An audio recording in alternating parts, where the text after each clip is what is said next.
तर महाराष्ट्राच्या इतिहासात अगदी पहिल्यांदाच दोन्ही सभागृहांमध्ये विरोधी पक्षनेताच नाहीये। विधिमंडळाच्या हिवाळी अधिवेशनास सोमवारपासून म्हणजेच 8 डिसेंबरपासून सुरुवात होणार आहे। दरम्यान महाराष्ट्राच्या इतिहासात असं पहिल्यांदाच होतंय की जिथे दोन्ही सभागृहांमध्ये म्हणजेच विधानसभा आणि विधान परिषदेमध्ये अधिकृत विरोधी पक्षनेता नाहीये। कोणत्याही विरोधी पक्षाला एकूण जागांपैकी किमान 10% जागा मिळणं गरजेचं असतं। जर विरोधी पक्षनेता द्यायचा असेल तर मात्र त्या मिळाल्या नाहीयेत। 288 सदस्यांच्या विधानसभेत विरोधी पक्षनेते पदाचा जो दावा करण्यासाठी किमान 29 आमदार असणं सुद्धा आवश्यक आहे। वैदेही काणेकर आपले प्रतिनिधी आपल्यासोबत जोडल्या गेले आहेत। वैदेही, आता आपण पाहिलं तर हे तिसरं अधिवेशन असेल ज्यामध्ये विरोधी पक्षनेताच नाहीये आणि त्यावरून विरोधी नेते जे आहेत ते तोंडसुख घेतानाही दिसतायत।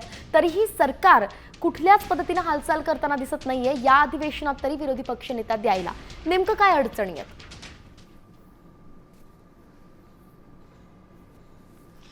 नक्कीच आपण बघतोय की खरं तर हे तिसरं अधिवेशन आहे ज्या अधिवेशनामध्ये विरोधी पक्ष नेताच नाहीये आणि त्याच्यामुळेच विरोधक चहापानाला येणार कसे असा खरं तर प्रश्न विरोधकांकडून उपस्थित केला जातोय। कारण विरोधी पक्ष नेत्याला नेहमीच चहापानाचं आमंत्रण केलं जातं, मात्र या वेळेस जे आहे ते दोनही सभागृहामध्ये विरोधी पक्ष नेता नसल्यामुळे चहापानाचं आमंत्रण नेमकं कोणाला दिलं गेलंय आणि आम्ही कोणाच्या आमंत्रणानं यावं असा खरं तर सवाल या ठिकाणी विरोधकही विचारताना बघायला मिळतात। त्याच्यामुळे पुन्हा एकदा चहापानावर बहिष्कार जो आहे तो याच विरोधी पक्ष नेत्याच्या भूमिकेवरून विरोधक घालताना देखील बघायला मिळणार आहेत। दुसरीकडे आपण बघितलं तर विरोधी पक्ष नेता निवडीवरून गेल्या अनेक अधिवेशनामध्ये जे आहे ते वेगवेगळे मुद्दे मांडले गेले, काही कायदेशीर बाबी देखील समोर ठेवण्यात आल्या, मात्र तरी देखील अजून विरोधी पक्ष नेता जो आहे तो निवडला गेलेला नाही आणि या अधिवेशनामध्ये देखील त्या संदर्भात कुठलीही खरं तर परिस्थिती तशी दिसत नाही। म्हणूनच वैदेही खरं तर संदर्भात सरकार आपण पाहतोय की पाऊल घेतलं जात नाहीये आणि म्हणून तिसरं अधिवेशन विना विरोधी पक्षनेता पार पडताना दिसू शकतं आणि याचे नक्कीच पडसाद